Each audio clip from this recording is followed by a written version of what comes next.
All right. This is the 2022 Lowrider S in gray.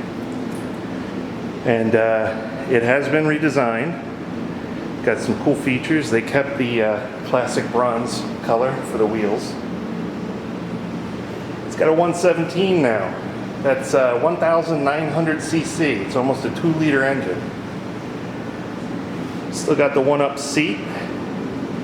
They moved the speedo into your line of sight, so you don't have to keep looking down to see how fast you're going. A lot of people requested that. I believe it's 56 millimeter rear shock.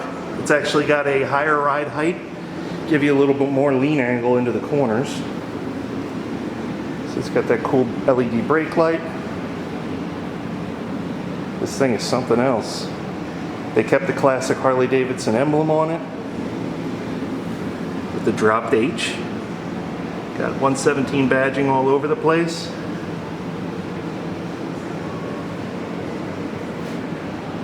Got the Lowrider S emblem in the middle of the tank there.